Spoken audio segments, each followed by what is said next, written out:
And already, Pontus has already switched on the camera because he's up next, actually, speaking about the results of the cyclist nudge.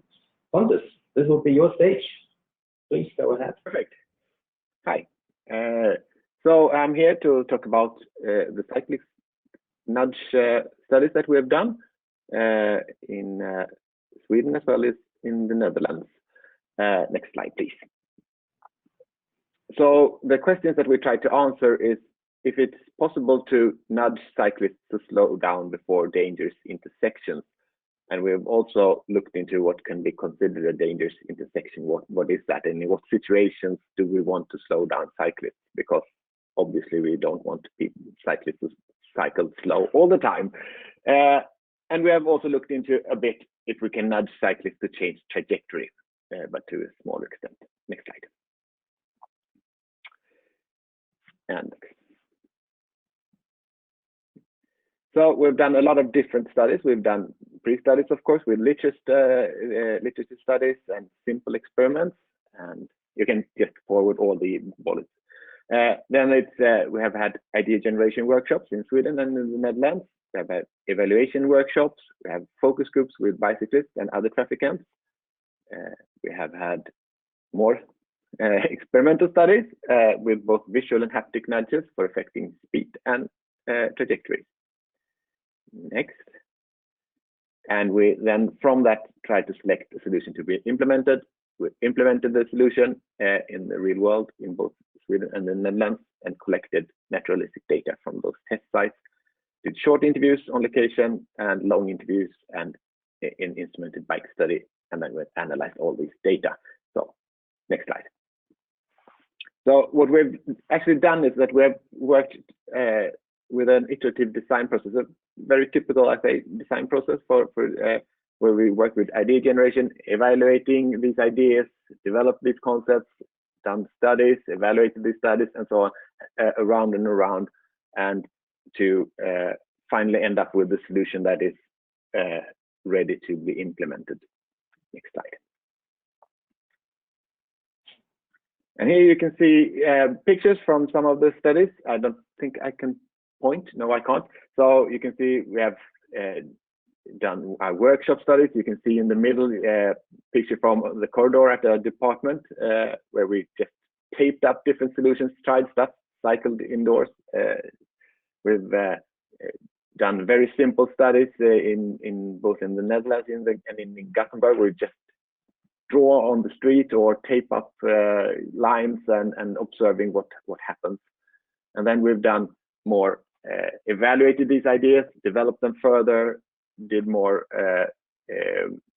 bigger experimental studies. You can see in the center bottom studies from Gothenburg with haptic nudges and with visual nudges, and an indoor study in the Netherlands with trying to visually nudge people to change their trajectories.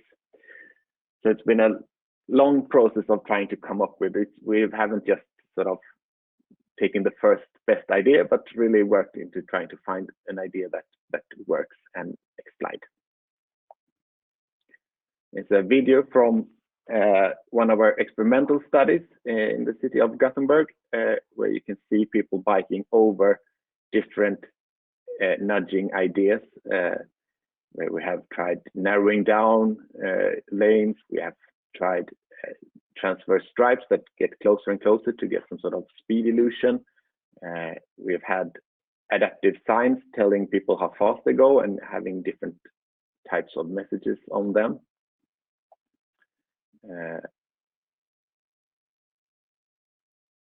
And all these sort of measures seem to have quite a big effect, between like 12 to 20% speed reduction. And of all the different solutions here, we chose the transverse stripes. We can take the next slide. This nudge, which is lines that get gradually closer and closer to create an illusion of speed. And this in our experimental studies, we got about 12% speed reduction.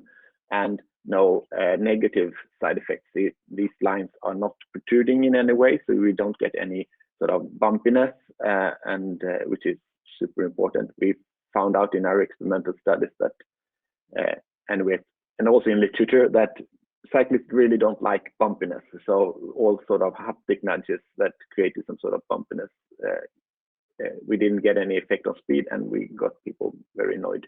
So we went with this visual nudge, and this has been implemented at 2 locations in Sweden and 1 in the Netherlands. Next slide. So I'll talk about the Swedish implementation. Next slide. So these are the 2 spots that we selected to implement this nudge. And the spots were selected based on accident data and also in discussion with the city of Gothenburg to find out locations where a lot of accidents have happened, where it really makes sense to try to slow down cyclists. And if you look at the pictures, I think it's important to see that in the to the left, the location 1, you can see there's a one-way bike lane, and it's a little bit going downhill, not that steep, but it's going downhill. And you can see there's a building there obscuring the view to the right, where it's an intersection with cars. So it's important to know about that. And in the location 2, it's going quite steep downhill. You come from a bridge and going down, so people are coming here in quite a lot of speed, and then there's a curve at the end that you have to manage. So you have to have a sort of a feeling of how these locations look. And I'll also say that in the first place, we had the nudge implemented for almost 3 months, 2.5 months, and then autumn came, and they started to sweep the bike lanes for leaves, and they swept away our line markings as well because they're taped down. And in the other location, we had some trouble with resurfacing and stuff going on. So there we had the nudge for a week. And in both cases, we had baselines of a week. Okay, next slide. Here you can see how it looks when in the first location, when you go over the nudge. And you can see they slow down there.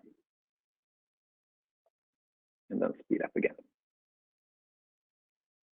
Okay, next slide.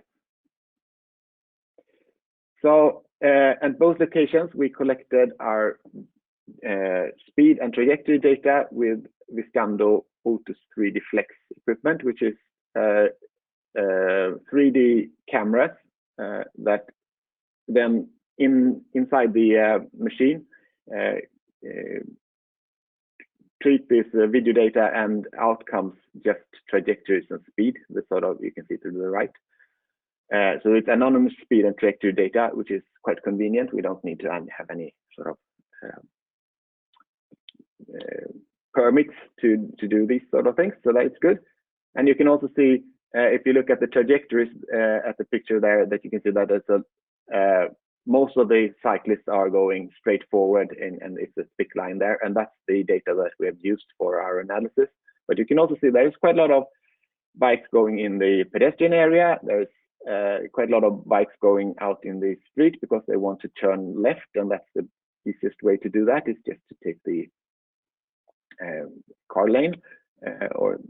And you can also see that there's a lot of cyclists going to the right in a very scattered way, I'd say.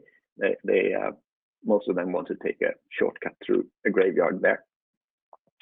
Yeah, next slide.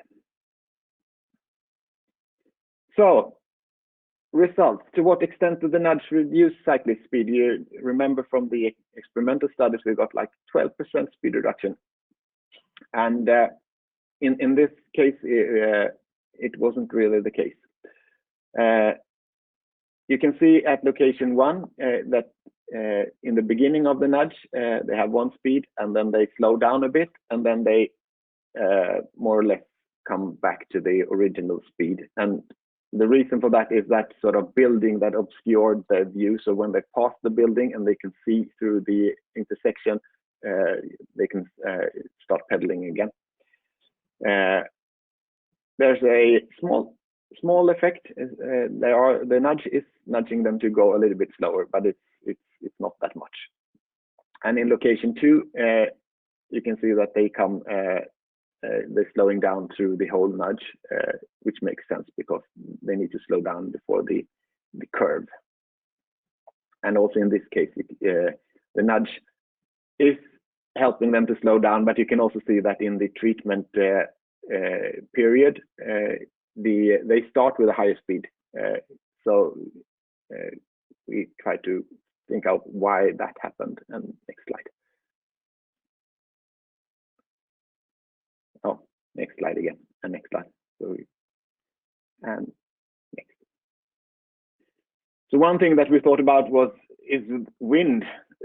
One of the things that have an effect on speed and these locations, and this proved to be a crucial confounding factor when we added wind to the equation. We can see that wind actually have a bigger effect than the nudge on speed, which makes sense if you ever been on a bike. If you have headwind, it goes slow. Yeah, next. Another thing that we looked into was if there was a difference between leisure cyclists that are or commuters, and we can see that leisure cyclists were more affected by the nudge than the commuters. So commuters, they had their speed and their habitual sort of, they know what to expect there and so on. But the ones who are going like on weekends and in the middle of the day, going slower from the start and being nudged more. And looking into, okay, did it work? Did the individual cyclists decrease their speed when cycling through a nudge? And next. Yes, they did. So we had a larger proportion of cyclists that decreased their speed in the nudge situations. So more people slow down with the nudge than without. Okay, next. So we also tried to do a study where we instrumented some of the bicyclists. So some of the people that passed this nudge, we stopped them. We did short interviews with a lot of people, and some of them volunteered to record their whole commute. So they passed these nudges, but we had the whole commute, and they had GPS video recording equipment, so they could record, and you can see their speed. And then we sat together and we interviewed the participants while watching the video. So they talked about what is happening here, what do I think about these things, and so on.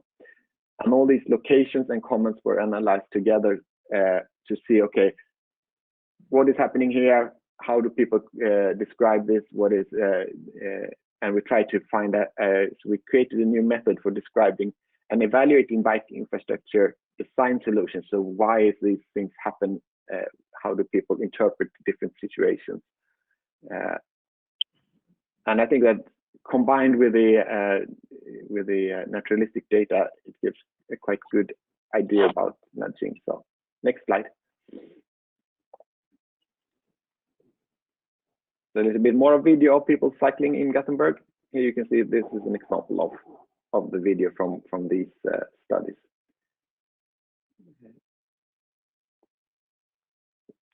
So we watched it together. We stopped whenever they wanted to talk about a specific situation. And next slide. And so this is an example of the sort of templates that we come up with okay, how can we look into what sort of things happen in the environment when you're biking, and what effects do these things have? So one thing that we looked into, for instance, that people talked about was the sort of obstacles. And an obstacle could be, for instance, as in this case, a manhole. It's quite a lot of manholes in bike lanes, at least in Gothenburg. It's much easier to dig a hole in the bike lane than in the car lane. Less people get upset. And you can see that if it's perfectly possible to run over it, it feels a little bit less comfortable, perhaps feels a little bit less safe. But if someone would come in the opposite direction, the cyclist would have run over it. But it feels like an obstacle, and you take the round. You go around it.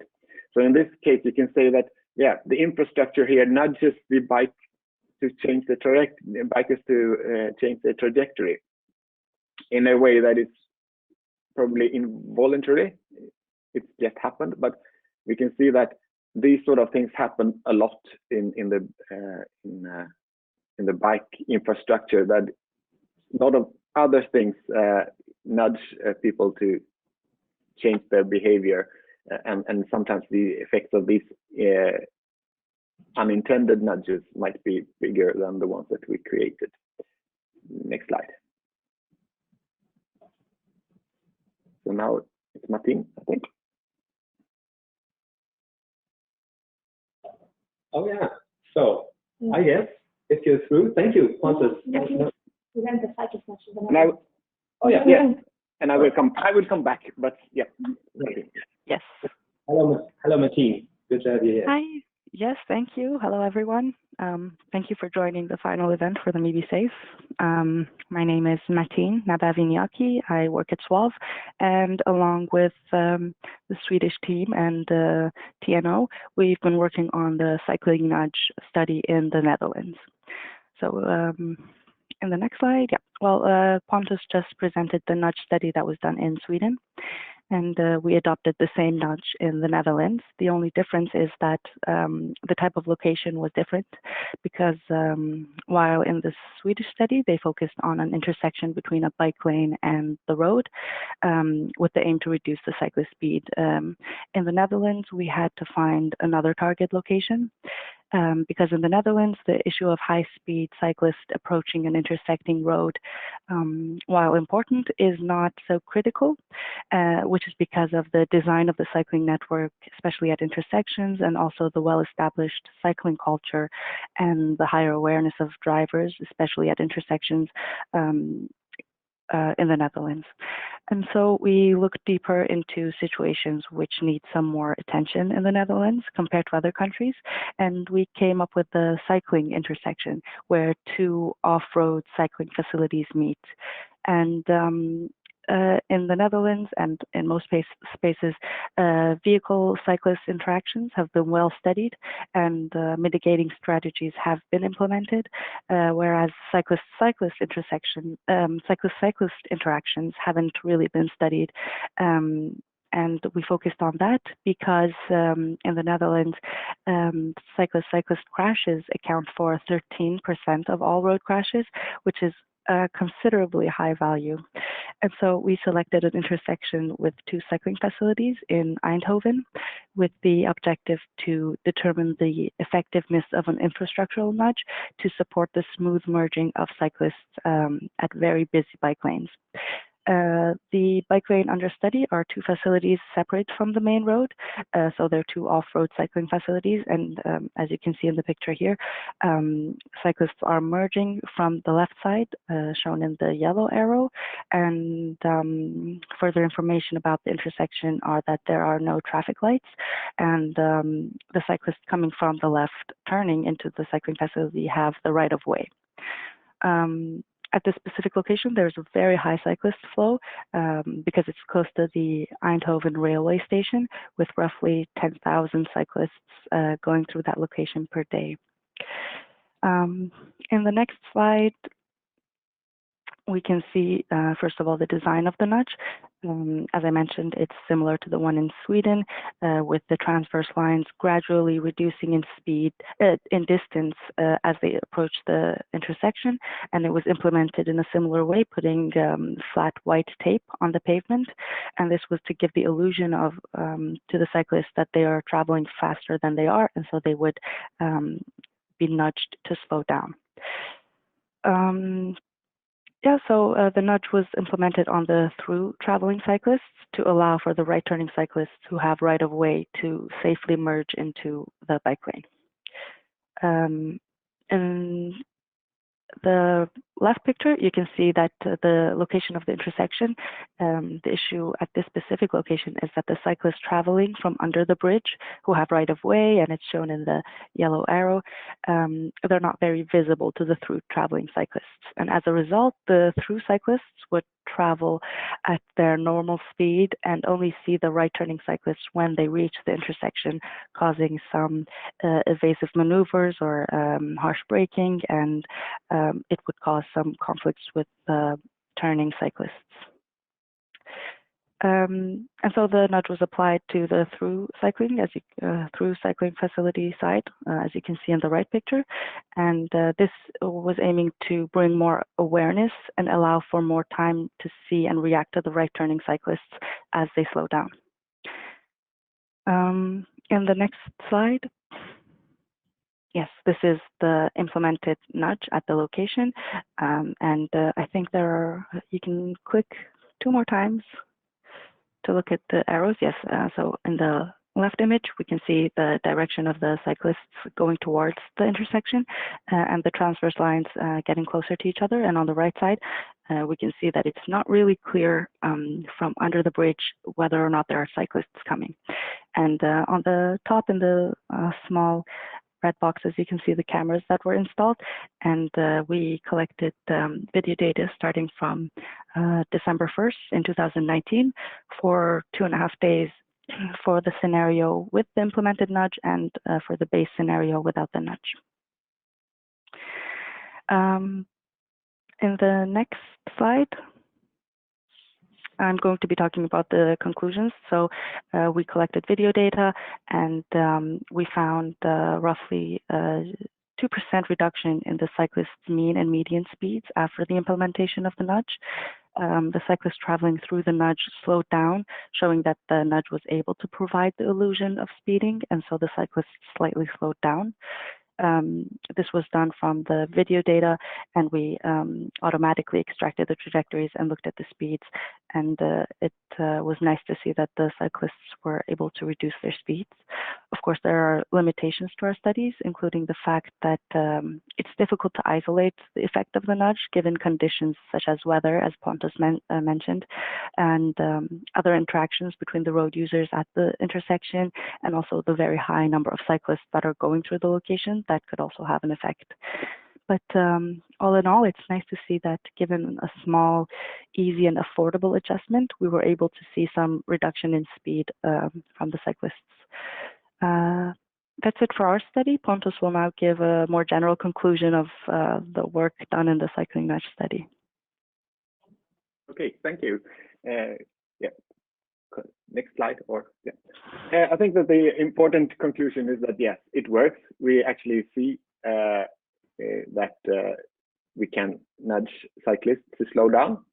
It's also very easy to implement and cheap. It's a couple of €100 per intersection if you want to do this permanently, which is a small sum. We can also see that the effect may not be very large. It's in the a couple of percent, and so if you're slowing down from 20 kilometers per hour to 19.5 kilometers per hour, it's not that much of a difference. We can also see from us that there's a huge variety in bike infrastructure. It's a variety between different countries. There's been a lot of discussions going on. Yeah, this won't work in the Netherlands because we have it this way and we have it one way here and so on. But it's also a huge variety between cities and within cities. So some parts of the city, bike lanes are wide and very separated and so on, and in other parts it's not like that. And we can see that it's a lot of what we call unintentional nudging going on, so that it's so many different factors that affect cyclist behavior that is perhaps not intentionally designed. So it's a much bigger variety in the infrastructure compared to the car infrastructure, where everything is very similar.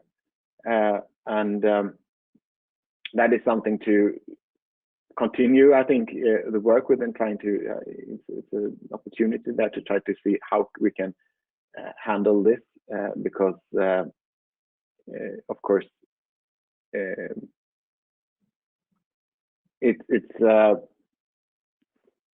it would be good to know how people will be able to predict how people will behave when you design the infrastructure, and we have come a bit towards that in the project, we'd say. Yes, I think that was everything, perhaps. Yes, tack. That is thank you in Swedish. So that was everything we had to tell from the cyclist lunch. Great. Thank you.